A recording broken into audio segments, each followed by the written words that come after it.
오늘은 사사기와 룻기 사무엘 상의 말씀을 쭉 이어서 보겠습니다. 먼저 사사기 10장 15절 말씀 보겠습니다. 사사기 10장 15절 말씀. 구약 성경으로 380년이 있습니다. 사사기 10장 15절입니다. 구약 성경 380년 사사기 10장 15절 말씀. 제 말씀 읽어드립니다. 이스라엘 자손이 여호와께 여쭈되 우리가 범죄하였사오니 주께서 보시기에 좋은 대로 우리에게 행하시려니와 오직 주께 구하옵나니 오늘 우리를 건져내옵소서 하고. 아멘. 이 말씀은 참다운 회개, 하나님께 우리가 은혜 받는 회개가 무엇인가를 우리 가운데 보여줍니다. 계속 사사기 시대 보면 어때요? 이스라엘 백성들이 범죄하죠, 그렇죠? 우상을 숭배합니다. 우상 숭배하면 하나님께서 벌 주시고요. 또 벌 주시면 그들이 회개하죠. 또 하나님께서 또 도와주십니다. 계속 이제 반복되어지는 거죠. 이스라엘 백성들이 사사 입다의 시대에 하나님께 또 범죄하여서 하나님께서 이 블레셋 사람과 암몬 자손의 손에 이스라엘 백성들을 뭐예요? 하셨죠. 그들이 공격하여서 이스라엘 백성들을 공격하게 했습니다. 그때에 그 고난 가운데 이스라엘 백성들이 하나님께 회개하고 우리 도와주세요라고 이야기했습니다. 기도했죠. 그때 하나님께서 뭐라고 말씀하신 거죠? 우리 11절 말씀, 12절 말씀, 또 13절 말씀 보면 어때요? 하나님께서 너희가 우상 숭배하지 않았느냐? 이렇게 이야기하고 14절 말씀에 너희가 섬기고 있는 신에게 가서 구해. 왜 그동안 나 섬기지 아니하고 우상 숭배하다가 이렇게 어렵고 힘드니까 나한테 와가지고 도와달라고 이렇게 이야기한 겁니다. 하나님이 거절하신 거죠. 그렇죠? 어떻게 보면 당연하잖아요. 하나님께서 복 주셨는데 그 복 주신 것 가지고요. 하나님 섬기지 않고 우상에게 다 갖다 바치고 난 다음에 어려움이 있으니까 하나님 도와주세요. 야, 니네들이 섬기는 신이 있잖아. 나 섬기지 않고 그 신 섬겼는데 왜 지금 나에게 도움을 구해? 하나님이 당연히 말씀하실 만 합니다. 그런데요. 이스라엘 백성들이 뭐 하는 거죠? 15절 말씀처럼 하나님께서 내가 너희 도와주지 않을 거야. 너희가 섬기던 우상에게로 가. 이렇게 이야기했을 때 그들이 우상에게 간 것이 아니고 다시금 하나님께 와서 뭐예요? 하나님, 우리가 정말 잘못했습니다. 우리가 범죄했는데 우리를 불쌍히 여겨주시고 우리를 이 어려움 가운데 구해주세요. 하나님께 기도했습니다. 이게 진짜 회개인 거죠. 그렇죠? 왜 진짜 회개예요? 하나님밖에 길이 없음을 알고요. 하나님께 매어 달렸기 때문에 그래요. 너희 우상이 있으니까 너희가 섬기던 신이 있으니까 그쪽으로 가. 내 안 도와줄 거야. 네, 알았어요. 그냥 갈게요. 이렇게 하면 처음에 했던 회개가 뭐예요? 가짜 회개죠. 그렇죠? 진짜 회개가 아니에요. 그런데 하나님께서 내가 너희 안 도와줄 거니까 너희가 섬기던 우상에게 가. 그래도 하나님밖에 없습니다. 하나님이 도와주지 않으면 우리가 살 수가 없습니다. 그렇게 이해하고요. 하나님께 간절히 매어 달린 거죠. 그것을 보시고 하나님이 사사입다를 통해서 그들을 구원해 주신 겁니다. 우리 바디메어는 같거든요. 예수께서 지나가신다라는 소식을 듣고 어떻게 해요? 다윗의 자손 나사렛 다윗의 자손 예수여 우리를 나를 불쌍히 여기소서. 사람들이 시끄럽다고 했습니다. 근데 이 바디메어에게는요. 사람들이 자신에게 하는 소리가 중요한 게 아니라 예수님 외에 뭐예요? 자기를 도와줄 사람이 없는 거거든요. 오직 예수님뿐입니다. 더 크게 소리 지르면서 나사렛 예수여 나를 불쌍히 여기소서. 결국 그 눈이 떠신 거죠. 우리 어떤 이 가나안 지역 여인이요, 이 딸이 귀신 들렸습니다. 주님께 와가지고 내 딸을 불쌍히 여겨달라고 고쳐달라고 이야기하죠. 주님께서 뭐라고 말씀하신 거예요? 자녀의 떡을 취하여서 개들에게 던지는 것이 마땅하지 않다 이렇게 말씀하신 겁니다. 얼마나 모욕적인 말이에요. 나는 이 자녀는 뭐요? 이스라엘 백성들이고 개는 이방인인데 그 가나안 여인은 이방인이거든요. 야, 내가 이 은혜를 내 백성에게 베풀어야지. 내가 개와 같은 이방 여인에게 이 은혜를 베푸는 것이 마땅하냐? 이렇게 이제 이야기한 거죠. 보통 같으면 어때요? 기분 나빠가지고 아니 내가 돈 받으러 왔는데 나를 개 취급해? 그냥 자리 떠나버릴 수 있습니다. 그런데 이 가나안 여인은 뭐라고 얘기해? 그 개도 어때요? 주인의 상에서 떨어진 부스러기를 먹습니다. 그 부스러기 은혜라도 나에게 뭐가 달라는지. 그럴 때 어때요? 예수님께서 그 믿음을 보시고 그 여인의 딸의 질병을 고쳐 주셨습니다. 참된 믿음인 거예요. 오영 입사님 좀 추우시면 옮기셔도 괜찮습니다. 기침하셔가지고 우리 여름에는 이 자리를 잘 앉으셔야 돼요. 그래야지 시원하게 예배할 수 있고 또 너무 춥지 않게 예배할 수 있으니까요. 성경을 떼서 보면 어때요? 보면 항상 뭐냐면은 계속 예수님께서는요 정말 그 마음이 진짜 예수님을 바라보고 있는가 한번 거절하십니다. 그럼에도 불구하고 정말 예수님 바라보는 사람들은 어때요?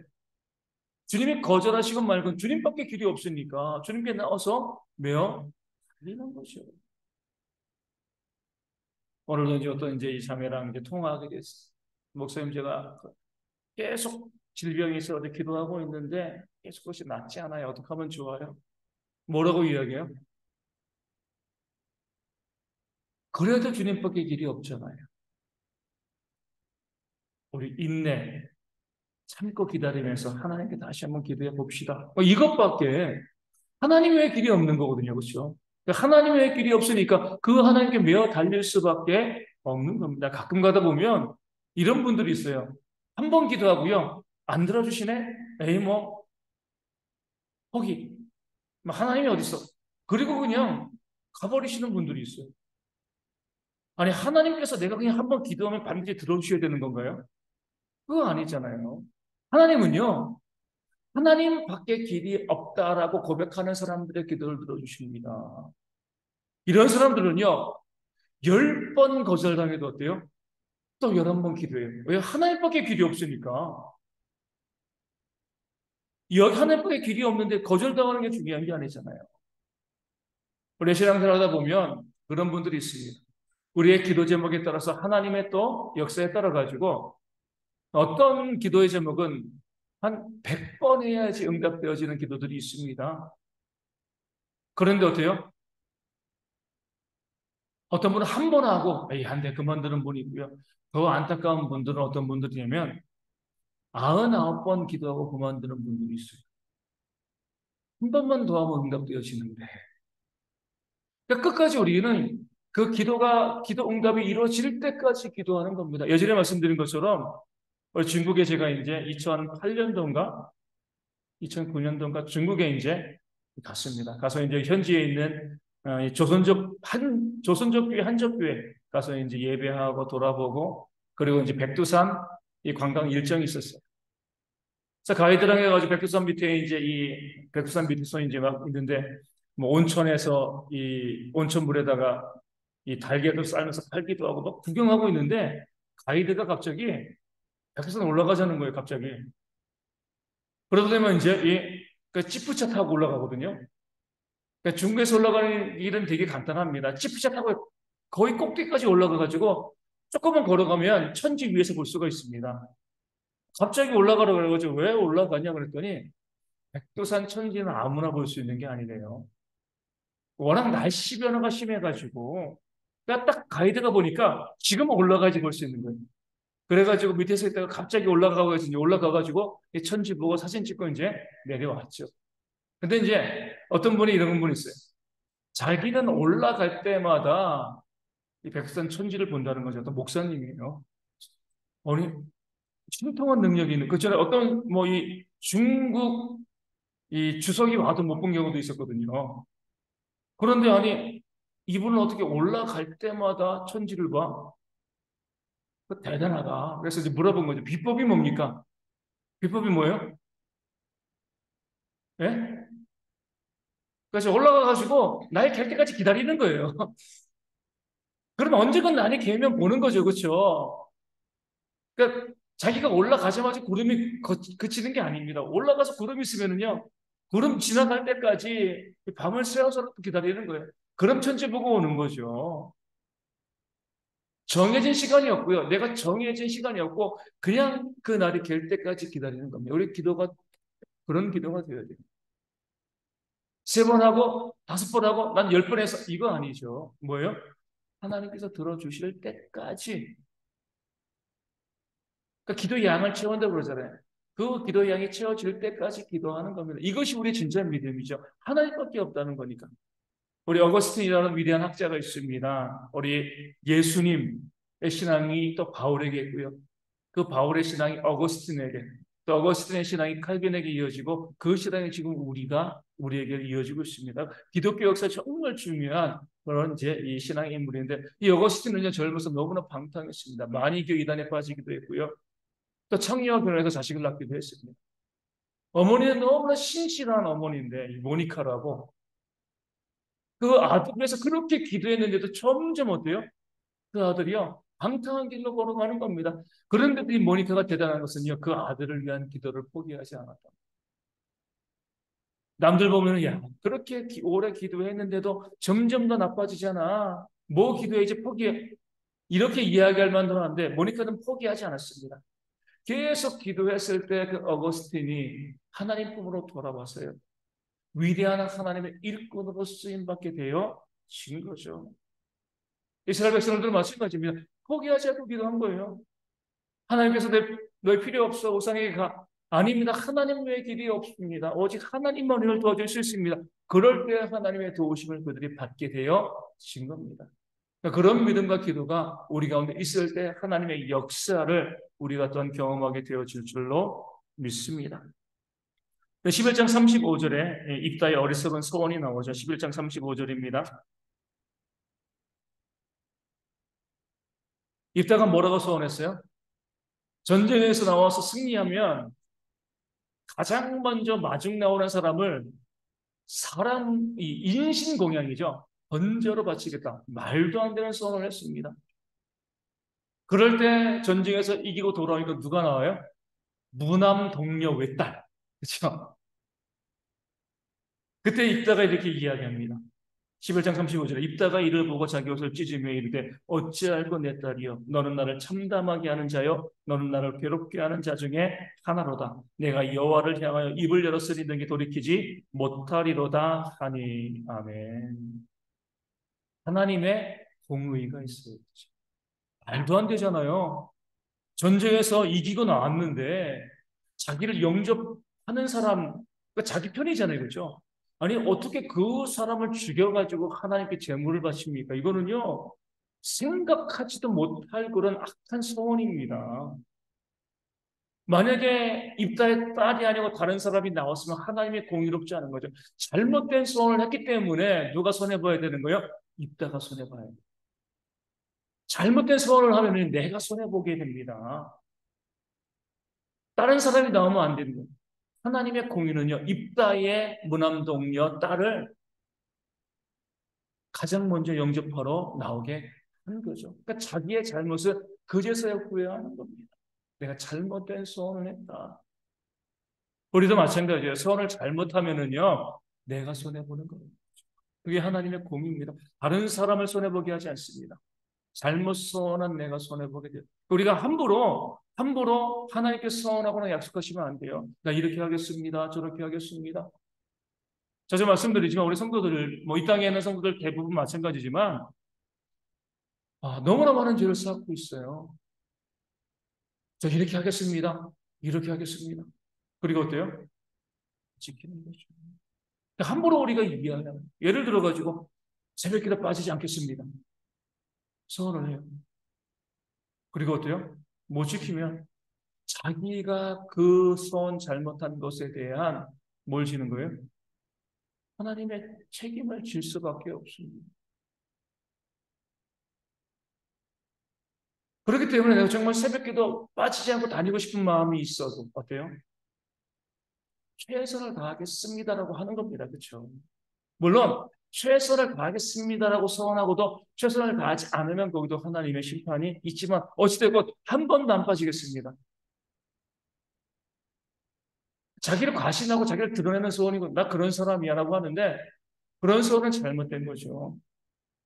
그래서 우리가 항상 우리의 나중에 우리 사무엘 상금 어때요? 한나는 어때요?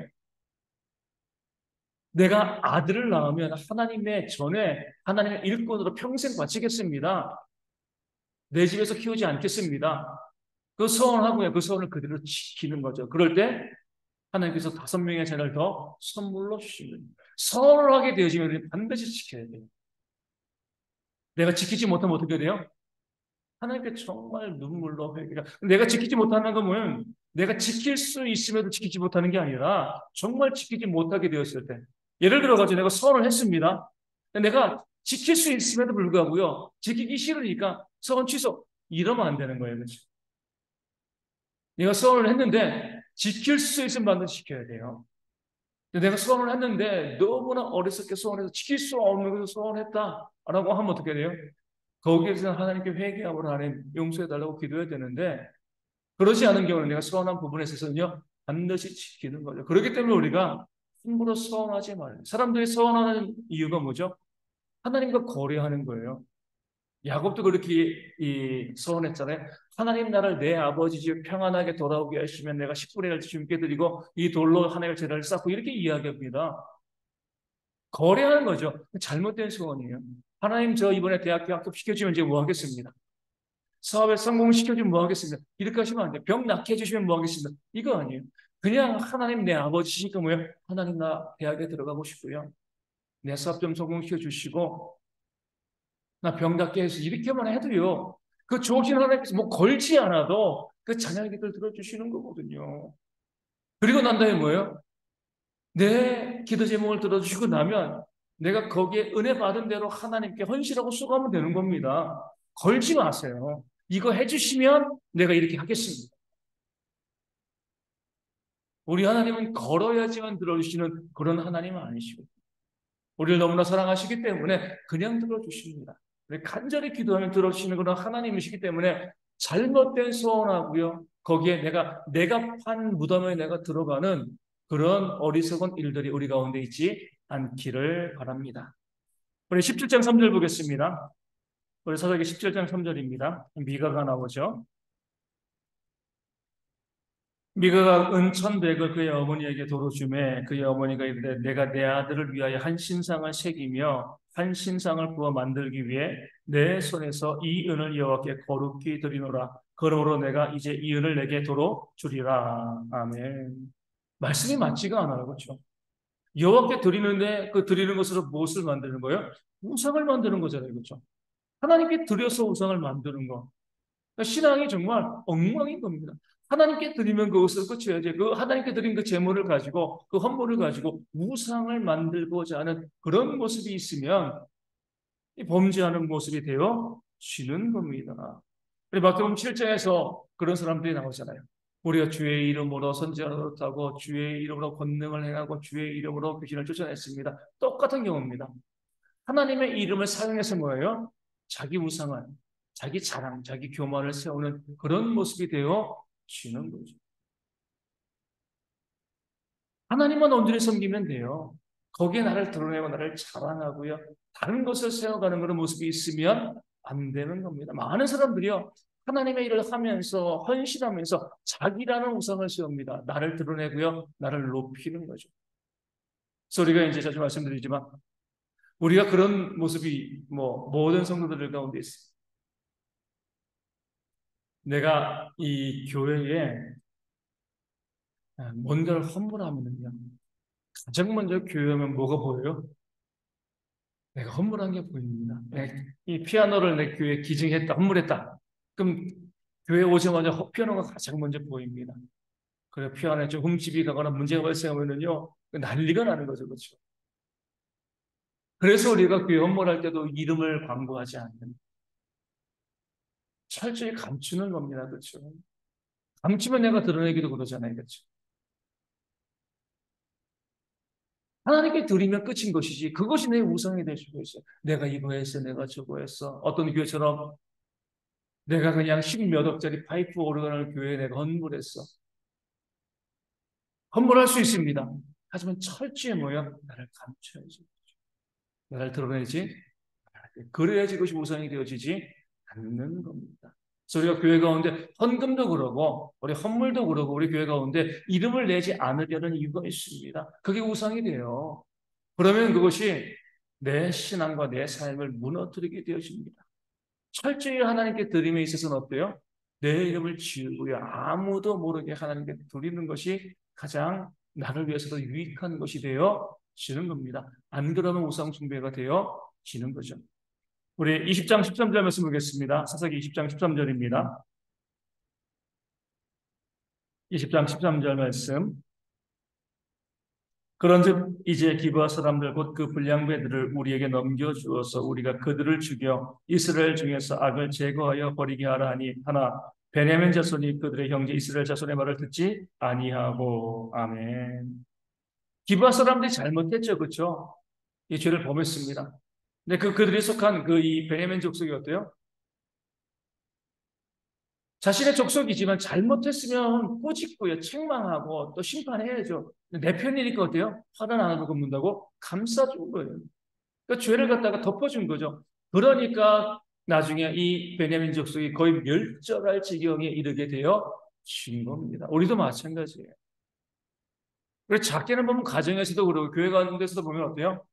내가 친한 사람이 있으면 그 사람의 죄는 무조건 덮어줘요. 하지만 내가 친하지 않은 사람들은 없는 죄도 만들어가지고 비난하는 그런 일들이 발생합니다. 악한 모습이고 어리석은 모습이죠. 내 편이라도요, 잘못한 건 잘못한 거예요. 내가 미워하는 사람도 잘한 것은요, 잘한 거죠. 이런 객관적인 시선이 우리 성도들 가운데 있어야 됩니다. 내가 한 건 무조건 잘한 거고, 남이 한 건 무조건 잘못한 거. 이렇게 보시면 무엇이 옳은가, 무엇이 옳지 않은가 온전하게 판단하고요. 거기에 따라서 움직여야죠. 그렇지 않고 보면 많은 사람들이 그냥 내 편, 네 편 나누고요. 그 편에 따라서 공격하고 비난하고 그 사람의 잘잘못을 따지지 아니하고 그냥 무조건 내 편이냐 아니냐 이것에 따라 가지고 비난하고 정죄하는 그런 모습들이 교회 가운데 있습니다. 결국 함께 멸망할 수밖에 없습니다. 가정에서도 그러잖아요.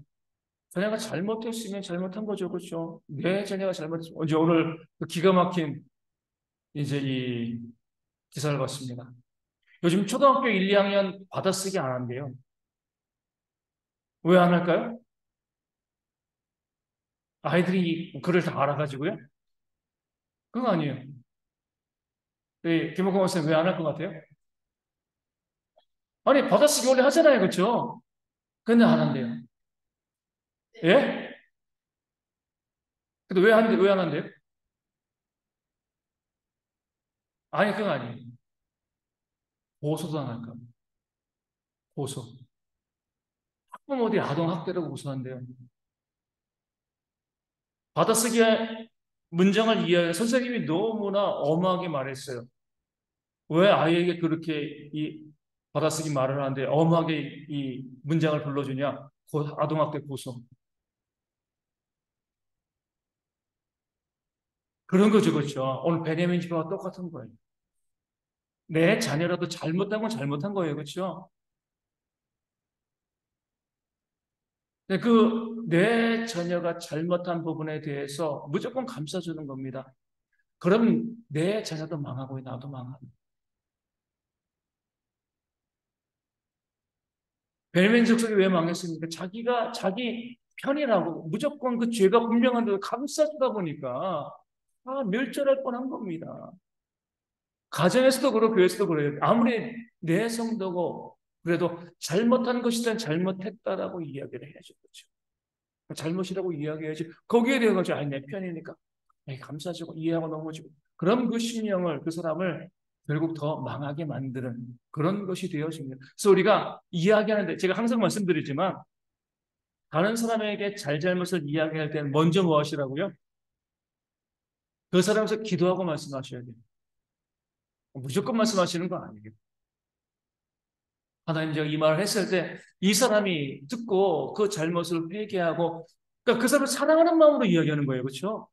미워하고 정죄하려고 하는 것이 아니라 여기서 이 사람이 돌이켜야지 그 사람에게 유익되어지고 복되기를 바라는 마음으로 그런 마음으로 해야지 그렇지 않고 무조건 비판하고 정죄하고 남의 편이라고 비난하고 내 편이라고 감싸지고 이런 모습이 교회 가운데 있으면 그 심령도 상하고 감싸주는 사람도 무너질 수밖에 없습니다. 올바른 지혜가 우리 가운데 있어야 할 줄로 믿고요. 룻기로 갑니다. 룻기. 사사기담의 룻기 1장 8절 말씀. 룻기 1장 8절.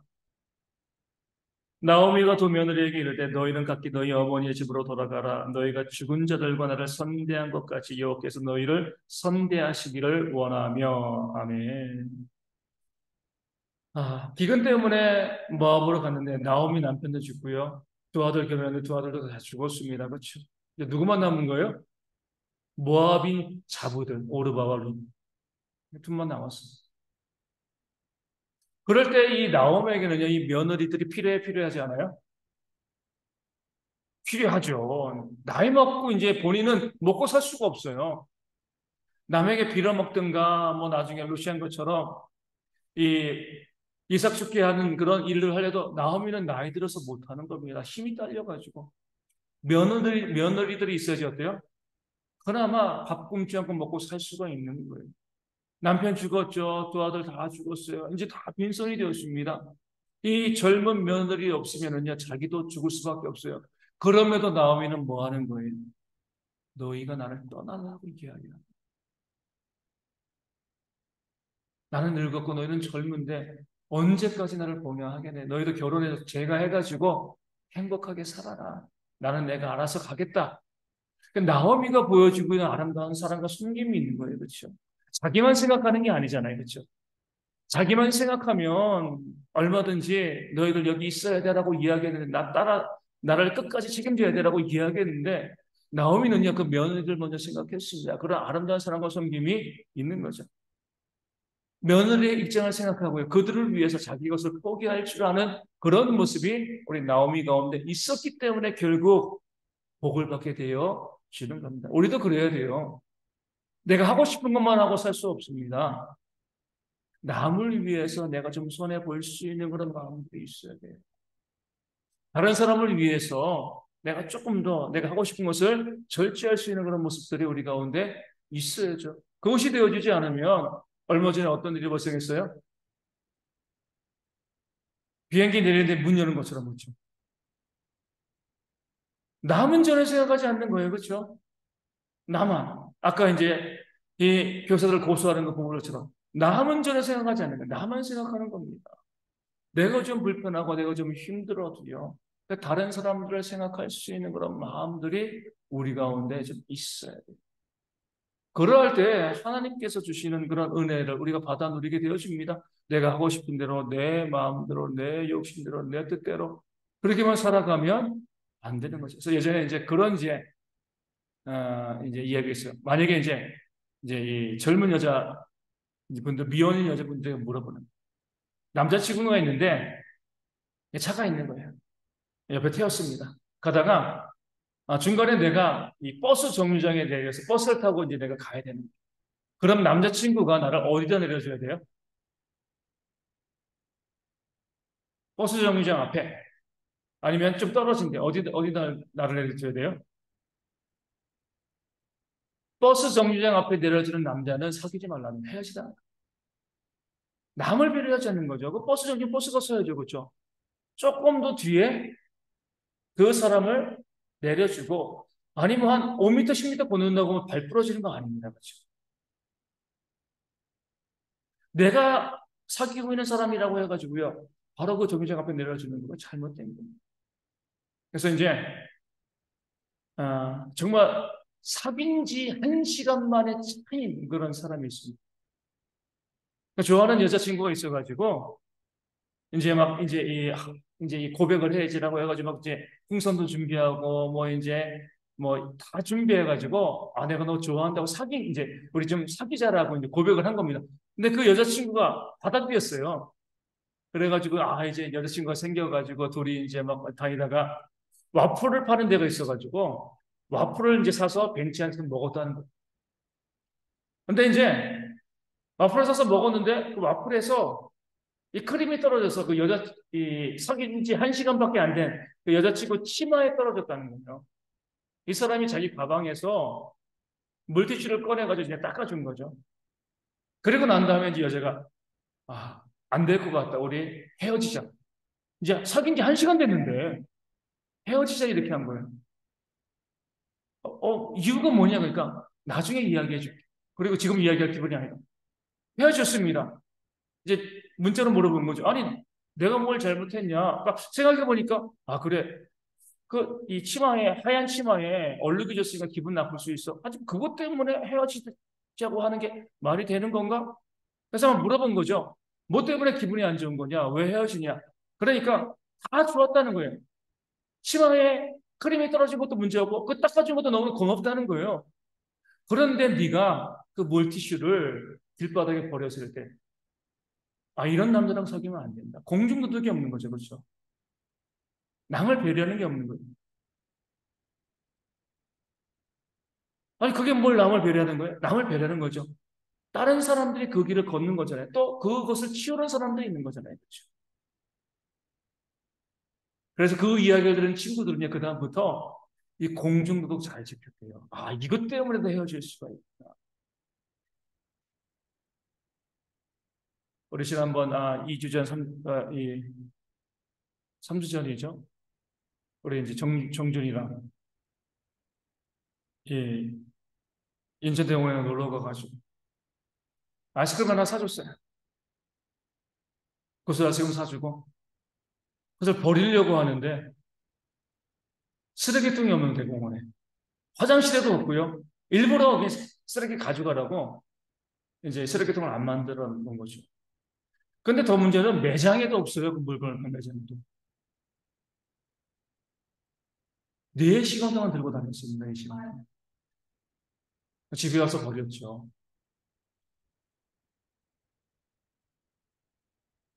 이 나오미와 같은 마음을 가져야 돼요. 내가 하고 싶은 대로 뭐 쓰레기 아무 데나 버리고 뭐 아무 데나 하고 주차 아무 데나 하고 뭐 하고 내 마음대로 살아가는 것이 아니라 내가 하는 것이 다른 사람들에게 어떠한 피해를 줄까? 그래서 제가 이제 월요일 날, 뭐 화요일 날 교회 와 보면 재밌습니다. 뭐가 재밌을까요? 교회가 난장판이에요. 후지도 떨어져 있고, 물도 그냥 뭐 여기저기. 내가 뭐 한 거, 내가 한 것에 대해서 그냥, 만약에 그 다음 주일날 교회 딱 와가지고 그렇게 있으면 어떨까요? 기분 안 좋겠죠, 그렇죠? 아, 교회가 청소도 안 돼. 근데 청소는 누가 해요? 아무도 청소 안 해요, 그렇죠, 교회. 예. 내가 청소를 하지 않으면 쓰레기라도 잘 버려야지, 그렇죠? 여름이 되어지면 제가 제일 신경 쓰는 게 음식물 쓰레기. 왜냐면 여름 되면은요 하루만 지나면 고독이 생깁니다. 예. 그런데 그냥 음식물 쓰레기도 그냥 여기저기 놓여 있고. 그러니까 내가 편하고 하지만 이것이 이 공동체 가운데 다른 사람들에게 어떠한 모습, 어떠한 영향을 여기에 대해서는 생각하지 않는 거죠, 그렇죠? 나오미는 자기에게 손해가 갈 걸 알면서도 어때요? 며느리들의 입장을 먼저 생각을 해주고요. 그럼 며느리들을 위해서 그들에게 먼저 가라라고 말해주는 그런 아름다운 모습을 보여주었습니다. 그러니까 그런 배려와 사랑들을 우리 가운데 좀 있어야 돼요. 나만 생각하고 내가 하고 싶은 대로 여기 다 하는 것이 아니라 나 때문에 다른 사람들이 피해가지 않도록. 아니, 내가 좀 피해를 보더라도 다른 사람들에게 유익할 수 있으면 거기에 내가 맞춰줄 수 있는 그런 모습들이 우리 가운데 좀 있어야지. 이것이 신앙인이다. 우리가 이렇게 이야기할 수가 있게 되어지는 겁니다. 3장 12절 말씀 보겠습니다.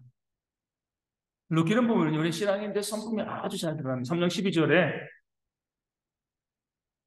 이 밤에 여기서 머무르라. 아침에 그가 기업 물을 자의 책임을 내게 이행하리 하면 좋으니 그가 그 기업 물을 자의 책임을 행할 것이니라. 만일 그가 기업 물을 자의 책임을 내게 이행하기를 기뻐하지 아니하면 여호와께서 살아계심을 두고 맹세하노니 내가 기업 물을 자의 책임을 내게 이행하리라. 아침까지 누워 있을지니라 하는지라. 아멘. 이 타작을 할 때 보아스가 기분 좋아서 이제 자고 있는데 루시 뭐 한 거예요? 나오미의 말을 듣고요. 그 이불을 같이 덮었습니다. 발치해서 그렇죠. 그럴 때 이 사실을 알고요. 보아스가 어떻게 한 거예요? 룻에게 오늘 말씀에 있는 것처럼 내가 너에게 기업 물을 자가 이 두 번째인데 그 책임을 다하고자 한다. 그러면서 어때요? 롯을 아무도 못 보게. 혹시나 구설수가 날까봐 이 보리를 대어줘서 조용히 집으로 돌아가게 해줍니다. 이 말씀에서 이 룻의, 이제 보아스의 모습에서 우리가 누구를 생각할 수 있어요? 요셉을 볼 수가 있습니다. 젊은 여인이에요, 룻이. 그럼 보아스 입장에서는 어때요? 욕정이 생길 수도 있잖아요. 뭐, 그거 끌고 온 것도 아니고, 룻이 먼저 와가지고요, 같이 입을 덮고 있는 겁니다. 그럼에도 불구하고 보아스는요, 손 하나 되지 않습니다. 그리고 뭐라고 이야기해요? 내가 너의 기업 물을 자가 되면 좋겠지만, 나보다 한 순서 빠른 사람이 있다. 그 사람이 아니라고 이야기해야지, 그 다음에 내가 너의 기업을 물을 수가 있다. 아주 냉정하게 판단하는 자신의 감정과 이것을 절제하고요. 무엇이 옳은가, 무엇이 옳지 않은가 바라볼 수 있는, 바라보는 그런 모습이 보아스 가운데 있습니다. 교회에서도 마찬가지예요. 감정으로 이번 주일 설교가 이 감정에 대한 부분이 되어지는데, 감정은요, 사단이 우리 가운데 불순종의 도구로 쓰는 그런 이제 아주 이제 사단에게 타고난 그런 무기가 되어집니다. 우리는 항상 어때요? 냉정하게 판단하십니다. 아무리 감정적으로 움직여도요, 이것이 아닌 것 같다라고 하면 아니어야지, 그렇죠. 감정 때문에 움직이게 되어지면 반드시 실수하게 되고요. 불순종하게 되십니다. 이 보아스처럼 그 감정이 흔들리는 상황 가운데서 차분하게 무엇이 옳은가, 옳지 않은가 바라보는 그런 지혜, 그런 모습들이 우리 모두 가운데 있어야 할 줄로 믿습니다. 우리 1장 11절, 사무엘상 1장 11절입니다. 사무엘상 1장 11절. 한나의 기도가 나오죠. 제가 읽어드리겠습니다. 서원하여 이르되 만군의 여호와여, 만일 주의 여종의 고통을 돌보시고 나를 기억하사 주의 여종을 잊지 아니하시고 주의 여종에게 아들을 주시면 내가 그의 평생에 그를 여호와께 드리고 삭도를 그의 머리에 대지 아니하겠나이다. 아멘. 한나가 뭐 때문에 괴로웠어요? 자식이 없어가지고. 그것을 가지고 이 남편의 첩인 분인나가 어때요? 한나를 괴롭혔죠, 그렇죠? 근데 한나가 이제 11절에 기도합니다. 이 기도에서 한나가 보여주고 있는 탁월한 성품이 무엇일까요?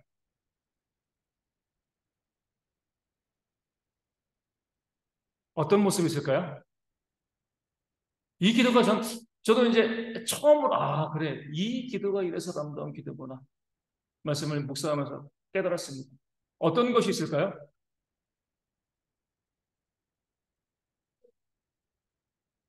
네. 하나님만 이제 매달리면 좋은 기도죠. 근데 이 기도가요, 또 탁월한 게 뭐예요? 본인 나에 대한 욕이 없어요. 여러분, 우리 같으면 어떨 것 같습니까? 자식이 없는 건 자식이 없는 거지만, 이 불임나가 얼마나 못됐어요, 그렇죠? 자식이 없으면 위로해줘야지. 자기 자식 있고 하나 자식 없다고 해가지고 얼마나 한나를 괴롭혔습니까? 그럼 보통 사람들은요, 저 못된 불임나 벌 달라고 기도합니다, 그렇죠? 한나는 불임나를 저주하는 기도를 하지 않았어요. 뭐만 한 거예요? 내게 이런 고통과 어려움이 있으니까 하나님 이 문제를 해결해 달라고 이것만 가지고 기도했습니다. 이게 우리의 기도여야 돼요. 어떤 문제가 어려움이 있을 때 그때 나를 뭐예요? 비난하고 공격하는 사람도 있을 수 있습니다. 그럼 그 사람에 대해서 우리가 정죄하고 저주하는 기도할 수 있거든요. 그렇게 기도하지 마시고 그 문제 해결만을 위해서 기도하는 거죠. 교회 가운데 예를 들어서 어떤 문제가 있습니다. 문제가 발생했어요. 그런데 성도들이 아니면 교회 직분자들이 목회자인 저에 대해서 자꾸 그 문제에 가지고 비난하고 공격을 합니다. 그럼 제가 어떻게 기도해야 돼요? 하나님, 제가 얼마나 열심히 목회를 했는데 저를 저 집사님이 공격하고 있습니다. 하나님 심판해 주세요. 이렇게 기도하지 말라는. 하나님 문제를 해결해 주세요. 사람에 대해서는 웬만하면 정죄하지 말고요. 저주하지 말고 비난하지 말고 합니다. 아무리 그 사람이 못된 사람이라 할지라도 아무리 그 사람이 정말 악한 모습을 보였어도요. 그 사람에 대해서 비난하고 저주하지 말고요. 그 문제만을 바라보고 그 문제가 해결되기만을 기도하는 그런 모습이 있을 때 하나님께 복 받는 겁니다. 우리 보면 하나님의 주시는 복을 발로 차시는 분들이 있어요. 문제 해결을 위해서 기도하지 않고요. 사람만 저주하고요. 그러니까 사람만 비난하고 정죄합니다. 그럼 복 받을 수가 없어요. 그 저주가 나에게 돌아올 수밖에 없는 겁니다. 우리 사무엘상 1장 28절 보겠습니다. 1장 28절.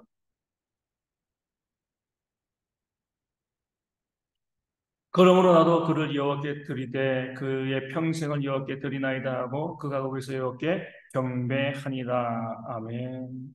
자기 자식이지만 내 자식이 아니라고 생각한 거죠. 그게 이제 바른 믿음이죠. 하나님이 주신 거잖아요, 그렇죠? 아브라함이 왜 이삭을 바칠 수 있었어요? 죽지 않게 하시려는 믿음도 있었지만 이삭은요 낳을 수 없는 자식이었거든요. 자기 힘으로 낳은 자식이라고 하면 하나님께 못 드렸을 거예요. 내 힘으로 낳은 자식인데. 그런데 100세에 낳은 자식이잖아요. 기적이잖아요. 그렇죠? 그러면서 아브라함은 이 자식은 내 자식이 아니야. 하나님의 것이. 그 하나님이 달라고 하니까 하나님의 것을 하나님이 달라고 하니까 어때요? 드릴 수가 있는 겁니다. 이 한나도 마찬가지예요. 자식을 낳지 못하는데 하나님이셨어요. 내 자식이 아니라는 거죠. 하나님의 것이니까 하나님의 달라고 할 때 어때요? 하나님께 드리는 거죠. 자주 말씀드리지만 내가 은행에 한 100억 돈이 있는데 은행에 가서 우리 은행 직원한테 네, 1억만 찾겠습니다. 1억 주세요라고 했을 때 은행 직원이 아까워서 안 주면 어떻게 돼요? 그럼 은행 직원 잡혀 들어가야죠. 그렇죠? 은행 직원은요 100억이 아니라 1조라도 줍니다. 왜요? 자기 돈 아니니까. 그렇죠? 그 소유한 사람에게 주는 거예요. 그렇죠? 아까워하지 않아요. 그렇죠? 내 돈이 아니니까. 근데 우리는 어때요? 내가 가지고 있는 것을 내 것이라고 씁니다. 하나님께 드린 것이 너무나 아까운 내게 아닌데요, 그렇죠? 생명까지도 하나님의 것이고요. 내 시간도 물질도 내 모든 것도 다 하나님의 것인데 내가 아까워해요. 하나님께 드리기를 아까워해요. 한나는 아까워하지 않고 그것이 하나님의 것임을 알고요. 그 사무엘을 하나님께 드렸을 때 우리 2장 21절에 세 아들과 두 딸을 더 낳았습니다. 6배의 복을 받은 거죠. 그렇죠?